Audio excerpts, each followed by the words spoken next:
Idealvoyance.fr, coaching de vie spirituelle par téléphone, chat et email présente. Sud Radio, à votre écoute, 16h-17h, Alexandre Delovan. Bonjour à tous, ravi de vous retrouver jusqu'à 17h dans votre émission À votre écoute. Vous passez une belle journée, avez-vous de l'énergie? On va justement parler aujourd'hui de votre énergie à tous. Alors je suis à votre écoute pour toutes vos questions concernant votre devenir. Je vous attends au 0826 300 300. Vous pouvez aussi nous joindre depuis notre adresse de contact à votre écoute @sudradio.fr. Sud Radio, à votre écoute, Alexandre Delovan. Et comme tous les jours, on aborde vos problèmes de vie, mais aussi des sujets qui nous concernent à tous. Et aujourd'hui, on va parler d'énergie, mais plus particulièrement de certains centres énergétiques que l'on nomme les chakras. Tenez, je vais demander à notre première auditrice, Chantal, qu'est-ce qu'elle pense des chakras. Bonjour Chantal. Oui, bonjour. Je les ai découverts, moi, grâce au Pilates que je pratique depuis quelques années. Du Pilates. Et oui, voilà. Très bien. Et ça me recentre un petit peu parce que j'ai énormément d'énergie. Du coup, ça me recentre et ça me fait énormément de bien. Alors Chantal, puisque vous parlez de Pilates, c'est aussi une discipline qui est très intéressante et qui est très dynamique pour le corps. Mais peut-être que certains auditeurs ne connaissent pas bien cette discipline-là. Ça consiste à quoi le Pilates ? Ça consiste à un travail de souplesse adapté, qui va avec la respiration. D'accord. Des étirements, du recentrage, savoir respirer, savoir se recentrer sur soi. Exactement. Des mouvements. Et effectivement, ça c'est en bonne alliance avec pour les chakras, pour pouvoir bien les faire circuler et aussi de donner de l'énergie. Vous savez que le corps, lui, est composé de 7 principaux chakras et plus on travaille dessus et plus on va créer un bon alignement et ça va améliorer aussi notre santé puisque les chakras, eux, sont interconnectés et influencent mutuellement à notre équilibre de vie. Et oui. Alors, Chantal, vous êtes... Alors, moi, c'est Muriel, excusez-moi. Muriel. Je vous ai dit Chantal depuis le début ? Non. Oui, c'est pas je sais pas, je voulais vous appeler comme ça alors.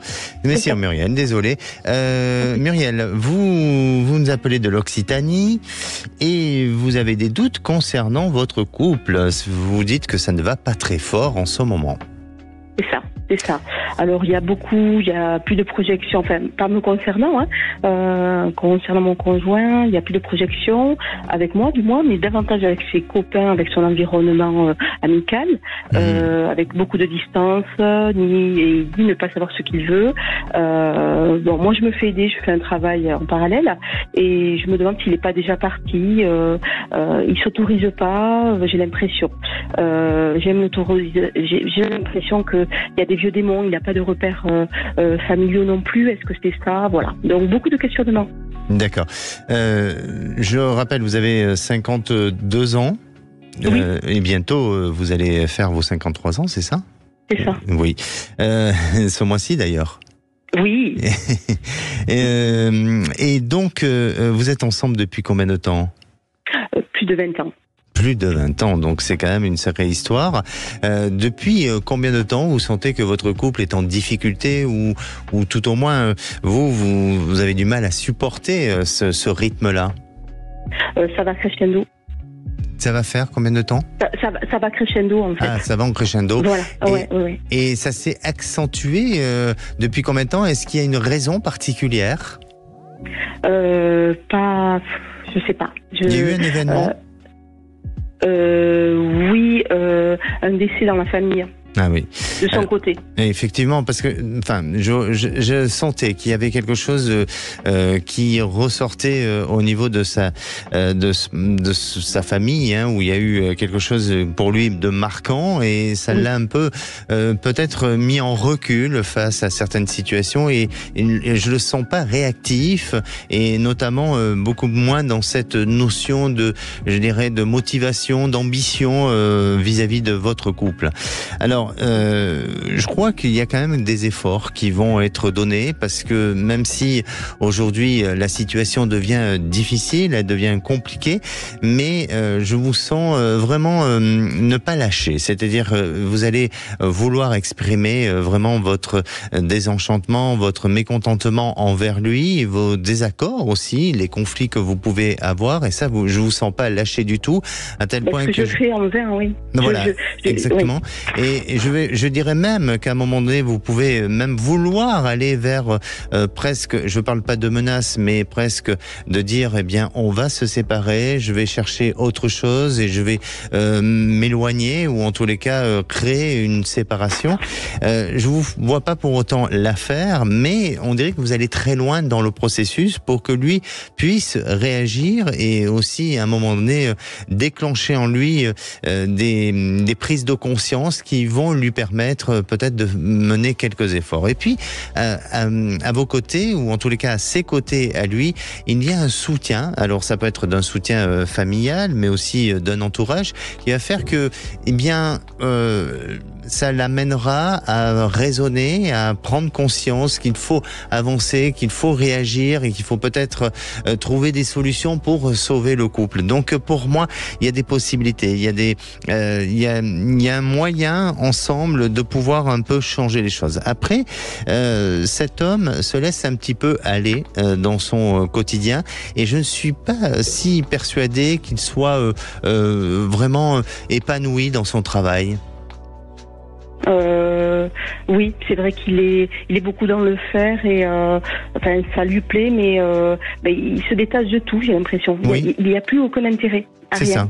C'est ça. Donc, est-ce que il manifeste, ou en tous les cas, une petite dépression chez lui? Il se manifeste ce genre de choses. Mais en tous les cas, il y a un manque de motivation aussi au sein de son travail. Alors, il est là, hein, il travaille, bien entendu. Il peut même donner de la volonté à faire plus d'heures ou des choses comme ça. Mais dans l'implication et dans l'épanouissement professionnel, là aussi, ça pêche un petit peu et il y a une fragilité. Donc, vraiment, il y a je dirais un ensemble de choses qui font que, eh bien, il s'est installé dans un fonctionnement, dans un mode de vie où il est trop peut-être dans sa zone de confort et peut-être aussi dans un petit souci de dépression, de ras-le-bol, de saturation, de laisser aller et il a du mal à se remettre en question. Hein. Complètement. Ah oui. C'est pour ça que moi je fais un travail, mais à un moment donné je peux pas porter quoi, parce que un couple c'est deux et du coup c'est compliqué parce que moi j'essaye de le faire avancer, mais bon quand vous avez quelqu'un qui n'y croit pas et qui a du mal à avancer, c'est énergivore. Et bien sûr, mais qu'est-ce qu'il en pense du travail que vous faites et que vous avez, je dirais peut-être anticipé aussi? Qu'est-ce qu'il en pense lui? Il veut savoir ce que ça donne et très curieux et du coup. Il y a une curiosité quand même. Complètement. Et peut-être la peur aussi du changement, venant de ma part. Bien sûr. La peur du changement et puis aussi, parfois on a peur de se connaître, de faire sortir des démons qui sont en nous et c'est pas évident de franchir le pas parce qu'on a peur que, au contraire, au lieu que les choses s'arrangent, que ça peut créer un cataclysme et quelque chose de difficile. Donc, pour moi, il est plus dans cette notion je dirais, de crainte, de peur. Et surtout, il y a un besoin vraiment de travailler sur sa motivation. Mais j'ai vraiment l'impression que vous pouvez arriver à le sensibiliser, que vous pouvez arriver à l'amener à ce changement et à cette possibilité à ce que votre couple puisse se sauver et dépasser aussi tous les obstacles qui sont actuels. Poser un ultimatum comme ça, d'accord. D'accord. Je vous pousse pas à créer le conflit, mais moi je vous dis par rapport à ce que je ressens, c'est-à-dire qu'à un moment donné vous allez vouloir, aller un peu plus loin dans l'action. C'est pas pour autant vouloir faire ou être dans la notion des menaces, mais c'est parce que vous aussi vous n'en pouvez plus de cette situation-là. D'accord ? C'est clair. C'est clair. Merci beaucoup. Merci Muriel. Alexandra. Prenez soin de vous. Merci. C'est important. Merci. Merci beaucoup. À très bientôt. Merci. Et nous, on se retrouve dans quelques minutes avec Céline. Alors Céline a créé son entreprise dans l'architecture intérieure, sauf que le développement de son entreprise est un petit peu compliqué.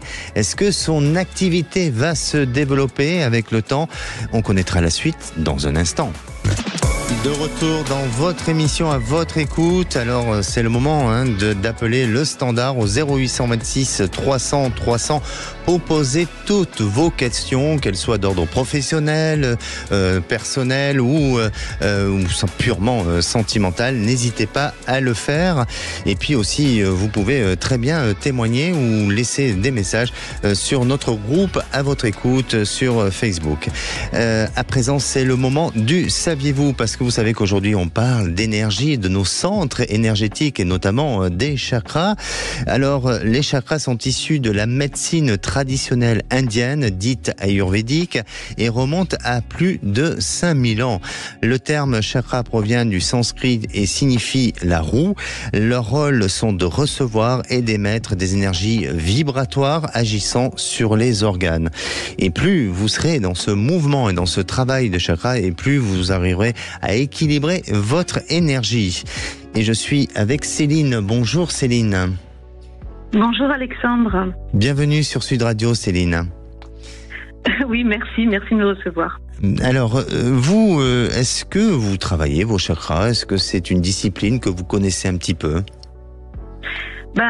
Oui, puisque ça fait déjà presque 20 ans que je m'intéresse un peu à l'énergétique, à tout ce qui est équilibre énergétique par la spiritualité ou le développement personnel. Donc en effet, oui, les chakras font partie de pas mon quotidien, mais presque, quoi.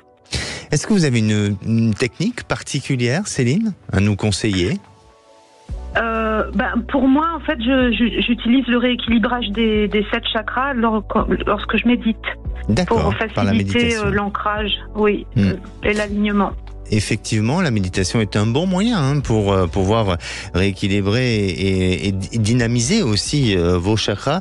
Il ne faut pas hésiter, comme je le disais, la traduction du mot chakra, c'est la roue, donc de visualiser nos roues et qu'elles tournent dans le sens de l'aiguille d'une montre, mais aussi c'est bien de peut-être parfois de réciter des mantras. Vous savez que chaque chakra a des mantras bien spécifiques et il ne faut pas hésiter à réciter ces mantras et à visualiser avec la couleur qui correspond au chakra. On a 7 chakras, donc 7 couleurs différentes, et en visualisant cette couleur, en faisant tourner cette roue et en récitant aussi les mantras, eh bien vous verrez que vous obtiendrez un bon résultat sur l'obtention de cette énergie-là. Céline, vous, vous nous appelez de Montpellier. Vous avez 53 ans et depuis quelque temps, vous avez créé votre propre activité dans l'architecture intérieure. Je rappelle qu'auparavant, vous n'étiez pas du tout dans ce métier-là. Non, du tout. Moi, j'étais à la base dans un métier plus scientifique, dans la protection de l'environnement. D'accord. Depuis combien de temps vous avez créé cette activité de l'architecture intérieure ? En fait, ça peu, puisque en 2023, j'ai terminé ma formation, donc je l'ai créé là, en fin 2023, on va dire. D'accord, donc il y a quelques mois. Oui, il y a quelques mois. Et aujourd'hui, vous êtes inquiète de ce manque de développement, que ça fonctionne pas comme vous le souhaitez, c'est ça ? Exactement. C'est-à-dire que j'ai beau faire tout, je pense. C'est comme si, et je le ressens, c'est comme si c'était bloqué. Et alors j'ai des gros doutes. J'ai des gros doutes par rapport à mon choix. J'aurais pu faire plein d'autres choses. Voilà. Et je sais pas. Voilà, je suis pas dans une très bonne période, on va dire. Bien sûr. Est-ce que vous avez réussi à identifier ce qui bloque dans le développement de votre activité ? J'ai plusieurs pistes. En fait, je pense essayer vraiment tout mon possible. Donc là, récemment, je me suis dit qu'il fallait peut-être que j'essaye de m'associer, en tout cas de me rapprocher d'autres personnes, parce qu'être isolé, c'est jamais très bon. Donc j'ai demandé, là j'attends la réponse pour rentrer dans une coopérative d'entreprise. D'accord. Alors effectivement, parce que pour moi, de ce qui ressort et de ce qui semble être un peu affaibli, c'est tout ce qui est en rapport avec vos réseaux. avec les contacts. Même si vous avez essayé jusqu'à présent de prendre des contacts, mais vous avez peut-être pas été vers les bons contacts, ou même si ça vous semble être les bons, hein, mais peut-être pas les contacts qui peuvent vous apporter ou donner des retours positifs. Et puis sortir de cet isolement. Quand je parle d'isolement, c'est peut-être effectivement vous avez besoin de travailler un peu plus en équipe ou de collaborer avec d'autres institutions ou d'autres organismes ou d'autres groupes qui vous permettraient peut-être de vous faire connaître et aussi de développer tout ce champ de réseau. Je crois pas qu'il faut, en tous les cas, que vous devez remettre en question votre devenir professionnel et notamment l'activité que vous avez choisie. C'est un métier qui vous plaît, non ? Oui, tout à fait, vraiment beaucoup. Mais c'est pour ça. Je ne pense pas qu'il faut remettre tout ça en question. Au contraire, je veux pas vous faire peur, mais vous avez démarré cette activité il y a quelques mois, et pour qu'une activité trouve une stabilité, et encore plus de nos jours, il va falloir encore patienter quelques mois, ma chère Céline. Et oui, donc ne soyez pas trop impatiente. Et je comprends qu'aujourd'hui vous avez peut-être des objectifs, vous avez peut-être aussi des priorités financières et matérielles, mais je sens pas que l'activité va se développer tout de suite. Et donc, pour moi, il faudra peut-être penser à trouver une alternative ou peut-être à faire autre chose à côté le temps que les choses se mettent en place. Mais surtout, ne lâchez pas le projet dans lequel vous êtes aujourd'hui parce que ça va fonctionner. Ça va fonctionner, mais ça va mettre, encore une petite année avant d'avoir un résultat assez satisfaisant. Donc, jusque-là, il faut tenir, hein, Céline. D'accord. Vous avez des pistes ? Okay. Pas vraiment. Non, c'est vraiment le sentiment d'être perdu au milieu d'une... C'est vraiment très troublant comme situation. Ne soyez pas perdus. Pour moi, il y a une piste qui va s'offrir à vous, une possibilité, une opportunité qui va s'offrir à vous d'ici cet été. Et vous verrez que ça permettra de continuer votre activité et à côté de travailler pour une structure qui a besoin peut-être de conseils ou qui permettra d'alimenter vos besoins financiers et matériels. Mais ne lâchez pas, restez dans cette prospection, aussi dans cette projection dans laquelle vous êtes et dans cette dynamique-là parce que ça va être payant dans le futur. D'accord ? D'accord, très bien. Écoutez, ouais, c'est super. Ben ouais, c'est super. Merci à vous, Céline. Prenez soin de vous. Au plaisir. À vous aussi. Merci. Et à présent, c'est à vous pour poser toutes vos questions, qu'elles soient sentimentales, professionnelles ou bien d'autres sujets, même si vous avez des petites confidences. Hein, je suis là, je suis à votre écoute au 0826 300 300. Nous, on se retrouve dans un instant avec Roland. Alors, Roland a mis son appart en vente, mais il a des inquiétudes car cet appartement est situé dans un lieu qui peut éventuellement effrayer les acheteurs de par sa fréquentation. Alors, il nous parlera peut-être de trafic de drogue ou d'autres choses, je ne sais pas. Restez à l'écoute, on en parle dans quelques minutes. 16h-17h, Alexandre Delevanne. Et de retour sur Sud Radio, bienvenue à tous ceux qui nous rejoignent pour cette deuxième partie d'émission. Alors, c'est tout simple, vous souhaitez avoir des réponses à vos questions, un seul numéro, le 0826 300 300. Nous sommes aussi en direct depuis notre site sudradio.fr et bien sûr sur YouTube. Vous pouvez aussi nous joindre depuis notre adresse email à votre écoute @sudradio.fr. Et le moment est venu pour accueillir Roland. Bonjour Roland. Bonjour Alexandre, enchanté. Bienvenue à l'antenne de Sud Radio, Roland. Merci. Alors, est-ce que vous, ça vous arrive de travailler sur vos chakras ou est-ce que c'est quelque chose qui vous est complètement méconnu comme discipline et comme terme ? J'ai déjà eu l'occasion de faire appel à des spécialistes pour d'autres types de médecines un peu différentes. Par contre, au niveau des chakras, une fois, j'ai un magnétiseur qui m'a... j'étais venu pour autre chose et il m'a travaillé sur le chakra racine.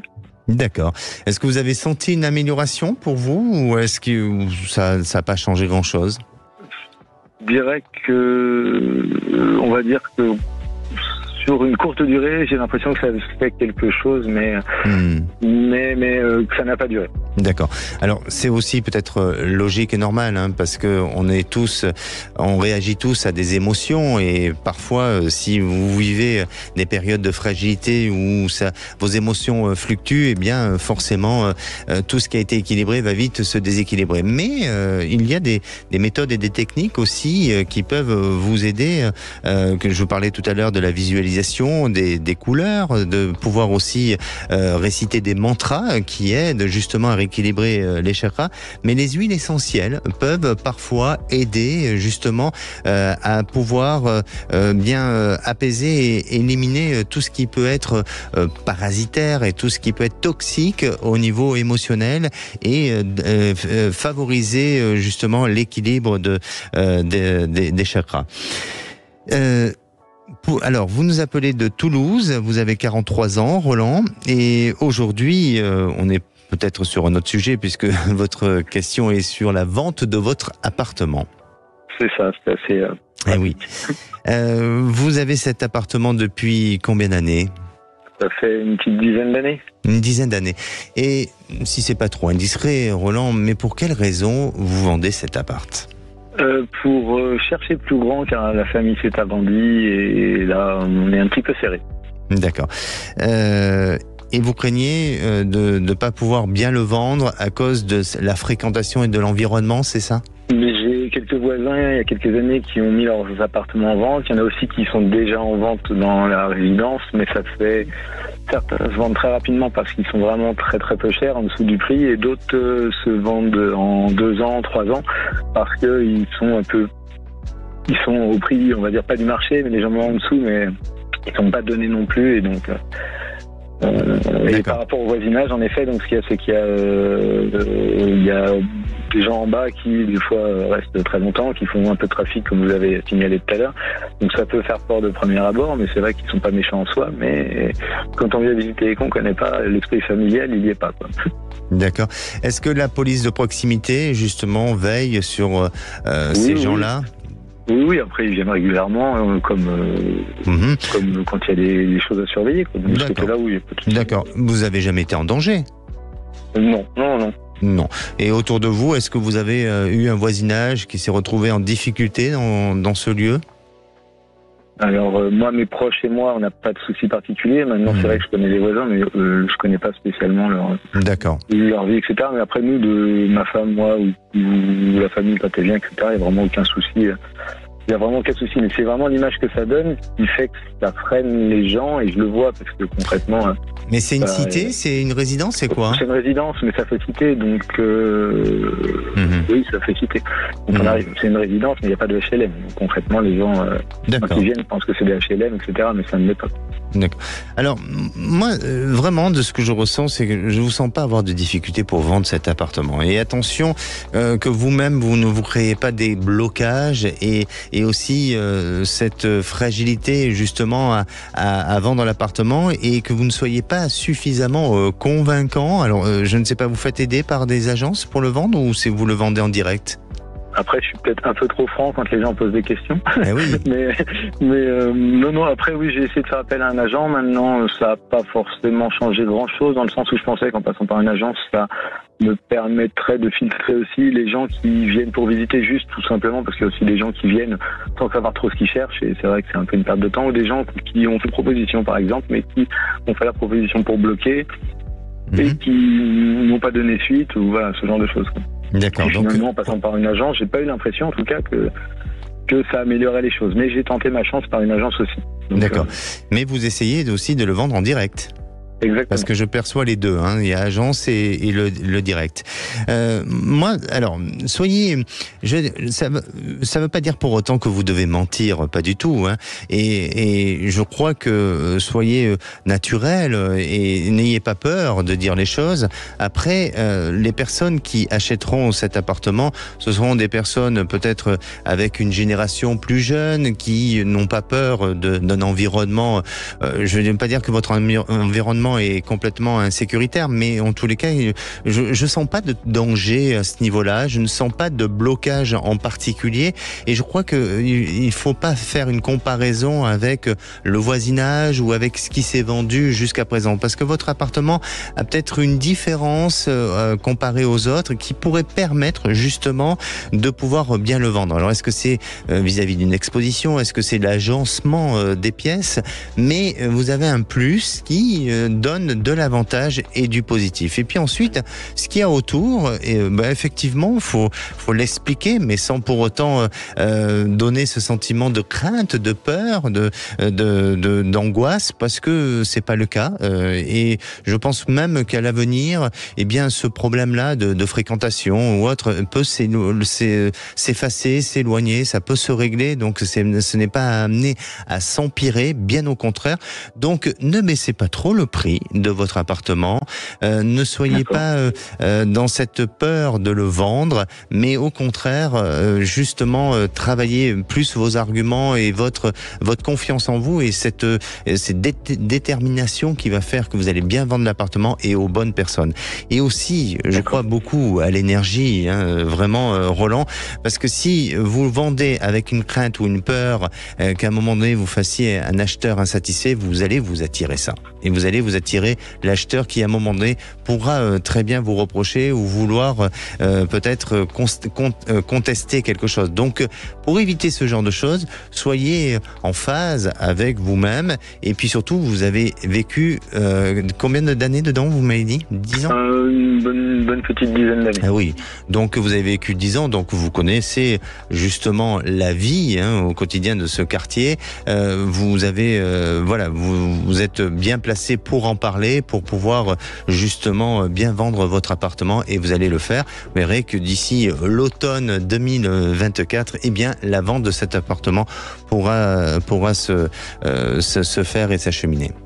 D'accord. Et est-ce que vous pensez que c'est utile donc de passer par une agence? Parce que c'est vrai que vous en avez parlé aussi et que vu que je suis dedans, mais je comptais l'arrêter. Donc je ne sais pas si ça serait utile ou si autant que je le fasse moi-même. Moi, je vois les deux. Donc, est-ce que il y a à un moment donné un lien qui se fait par agence et puis ensuite ou vous direct et puis après vous passez la main auprès d'une agence, mais on dirait que vous avez un contrôle dessus. Et puis ensuite, peut-être que c'est finalisé ou c'est traité avec une agence. C'est peut-être ça aussi que je ressens. D'accord, ok. Mais en tous les cas, n'ayez aucune crainte et enlevez tous ces doutes, levez les barrières, vraiment. Oui, j'étais bien motivé au début, mais c'est vrai que ça s'est un peu effacé. Restez motivé, Roland, parce que je suis sûr que vous aurez une bonne nouvelle d'ici cet automne et sûrement à cet été. Et je pense que les nouveaux acheteurs n'auront pas peur du tout de l'environnement, et bien au contraire, ce seront des gens qui seront à même de pouvoir vivre avec sérénité dans votre lieu d'habitation actuel. D'accord, ok.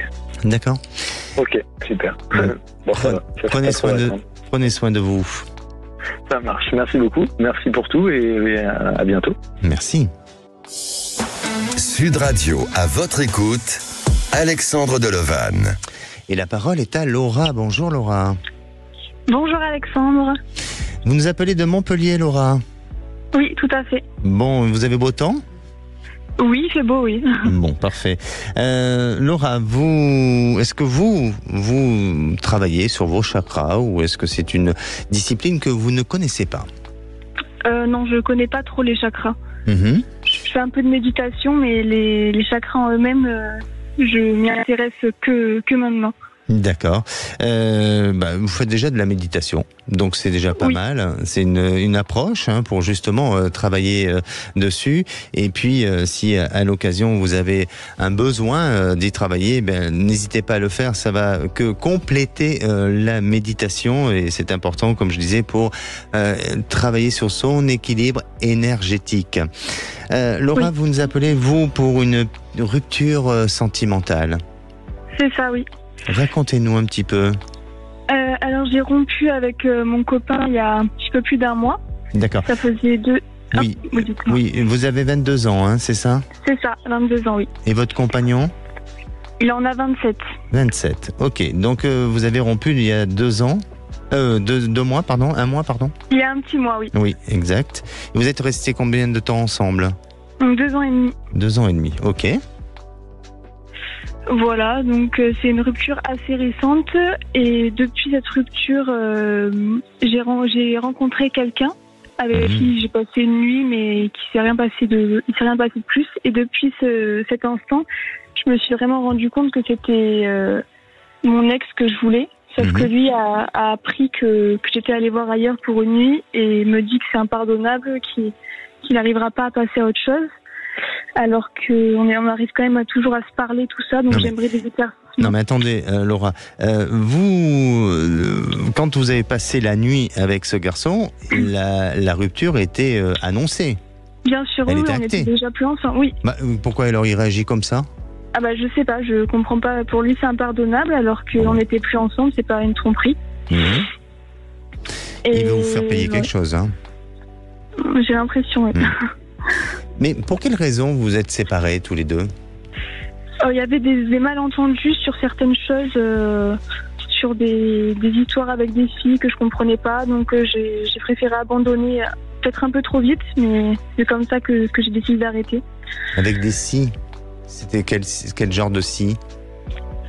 Il parlait avec des filles sur les réseaux que je voyais. D'accord. Ah oui, il parlait, oui.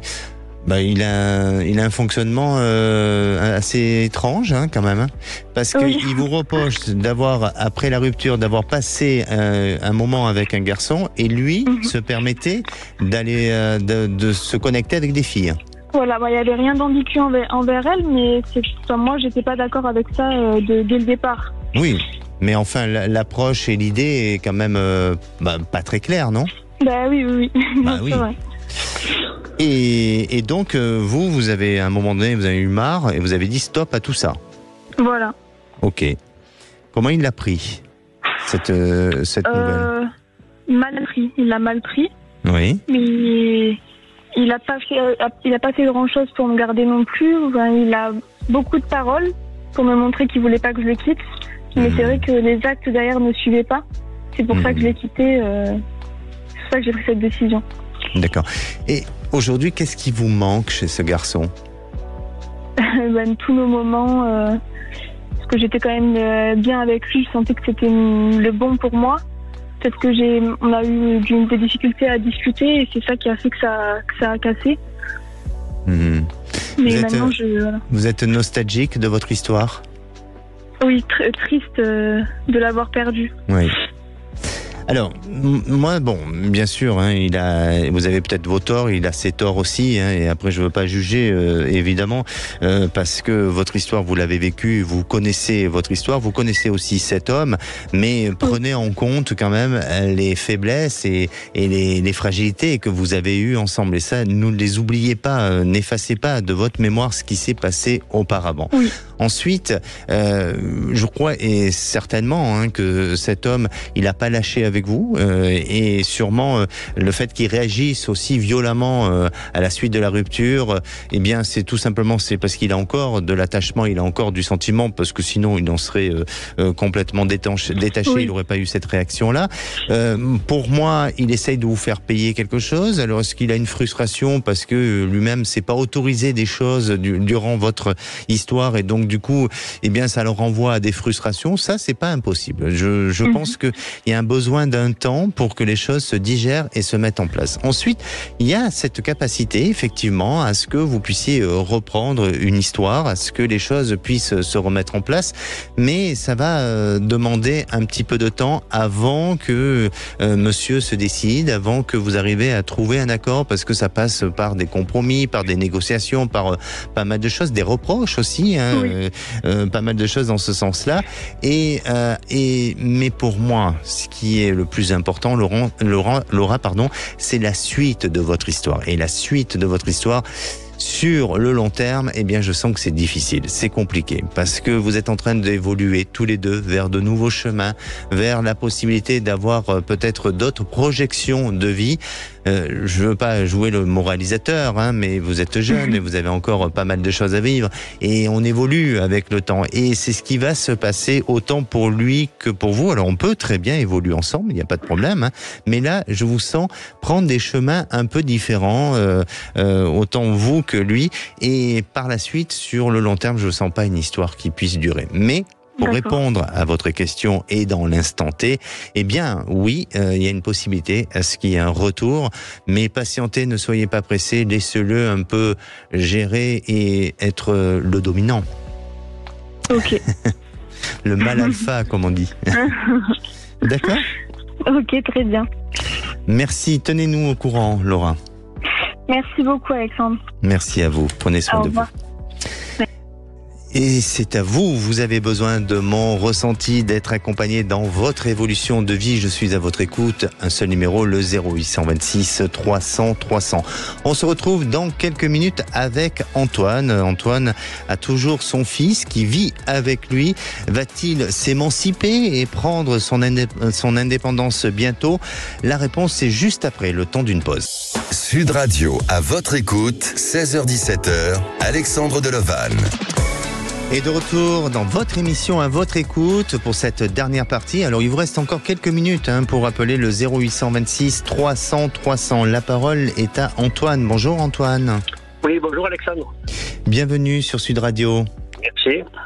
Antoine, est-ce que vous, justement on parle de chakra aujourd'hui, d'énergie, est-ce que vous êtes sensible à ce genre de choses? En fait, non, je ne connais pas ce genre de... Je ne connais pas en fait. D'accord. Vous avez jamais... la personne qui avait avant. Voilà. Non. Mais écoutez, au moins vous avez pu entendre lors de l'émission toutes les techniques et les méthodes pour pouvoir travailler sur ces énergies et permettre d'avancer, d'évoluer, de se sentir mieux, notamment peut-être qu'au travers du yoga. Si un jour ça vous arrive, eh bien n'hésitez pas à le faire et à développer cette énergie-là. Antoine, vous avez votre fils qui est à la maison. Oui. Il a quel âge, votre fils? Il va faire 21 ans, là, au mois de mai. Bon, il est encore jeune, hein? Oui, d'accord, mais le problème, c'est que il a travaillé, il a fait 3 CDD, mais le problème, c'est que c'est moi qui l'ai trouvé, ces CDD, c'est pas lui. Ah. Là, en fait, il est un peu laxiste à ce niveau. Donc, et mon souci, moi, c'est que j'ai 63 ans, enfin, je vais faire 63 ans, j'aurais pu prendre la retraite au mois de juillet. Et voilà, et le problème, c'est que je l'ai pas pris parce que justement, il est toujours avec moi. Donc, il m'accompagne tant qu'elle m'attend. Donc, il est bien chez papa, non? Oui, tout à fait. J'entends bien qu'il est bien chez moi. Vous vous entendez bien? Oui, mais il y a des fois ça pique un peu, mais bon, mais ça va, on arrive quand même. En plus, on est tous les deux du mois de mai, on est tous les deux taureaux. Oui. Donc voilà, des fois ça. Et est-ce que vous n'êtes pas posé la question à savoir si le fait qu'il ne se presse pas à travailler et à se rendre autonome, c'est parce qu'il a peut-être pas envie de vous voir aussi à la retraite et qu'il a envie de vous voir toujours travailler et de rester dans cette dynamique-là, dans ce mode de vie-là? Oui, je l'entends bien, mais le problème, c'est que ma compagne ne l'entend pas de cette façon. Parce qu'elle est à la retraite. Et oui. Et oui. Donc, voilà. Non, ce que j'entends et ce que je comprends, c'est pas par rapport à l'âge, c'est que il donne pas peut-être suffisamment les moyens pour travailler, pour se mettre dans la vie active. C'est ça qu'on entend chez vous. Voilà. C'est le message qu'on reçoit. Eh bien, quelle est votre question alors? En fait, est-ce que vous le voyez prochainement, prendre son indépendance, afin que moi je puisse prendre la mienne, en fait. La question, c'est ça. Vous envisagez votre retraite pour quand? Ben moi, je lui ai dit que j'aimerais bien fin d'année, voire début d'année prochaine. Mais voilà, donc je sais pas. Parce que si vous êtes à la retraite, vos revenus vont être trop inférieurs et vous n'arriverez pas à subvenir aux besoins. Il y a ça aussi, oui, parce que moi je loue une maison, donc voilà. Alors, vous savez, moi je crois que il faut prendre peut-être le problème à l'envers. C'est-à-dire que je crois pas qu'il faut attendre que votre fils change pour pouvoir vous prendre la retraite. Mais il faut peut-être lui donner une échéance. C'est-à-dire que à la fois, si votre fils sait que vous allez être à la retraite à telle date et à telle échéance, eh bien, ça va le motiver pour se donner, donner un temps à trouver un travail et aller vers une activité. Donc, je crois que le problème est que justement, vous le prenez à l'envers, ce problème-là, dans le sens où vous attendez que ça soit lui qui change les choses pour que vous puissiez changer. Et non, vous êtes le papa. C'est vous qui devez actionner les choses, imposer les choses, et à la suite de ça, eh bien, de lui dire, écoute, à la fin de l'année, eh bien, il va falloir que tu trouves une solution. Si tu n'as pas trouvé une solution, tu trouveras une solution par toi-même, mais nous, on ne pourra plus. Et c'est pas de vouloir le mettre dehors, c'est pas de vouloir l'exclure du cercle familial, mais c'est tout simplement de le responsabiliser. Et pour moi, c'est ce que vous allez faire. C'est ce qui risque de se passer. Et je vous réponds peut-être indirectement à votre question, mais la réponse que je vais vous donner, c'est que vous allez prendre votre retraite cette fin d'année. C'est ce que je vois. Ensuite, votre fils, il aura toujours des moments de haut et de bas pendant encore 2 ans. Ça ne veut pas dire qu'il ne va pas travailler, mais il va s'autoriser par moments des petites pauses. Vous voyez, il a du mal un petit peu à trouver son épanouissement professionnel. Peut-être il a du mal à trouver la voie aussi professionnelle. Donc ça va durer encore à peu près une période de 2 ans. Donc vous n'allez pas encore travailler pendant 2 ans. Non. Mais il ne faut pas que ça vous fâche entre vous. Il ne faut pas que ça devienne un conflit. Il faut tout simplement acter une date. D'accord ? D'accord, bien. Bon, merci Antoine. Prenez soin de vous. Merci vous aussi. Merci. Bonne journée. Au revoir. Et l'émission arrive à sa fin. Nous, on se donne rendez-vous demain. On parlera des reconversions professionnelles. Alors, si ça vous est arrivé, n'hésitez pas à venir témoigner à l'antenne. Et aussi, vous pouvez poster tous vos avis et vos expériences sur le groupe À votre écoute sur Facebook. Prenez soin de vous. Passez une belle fin de soirée. La place est au Vrai.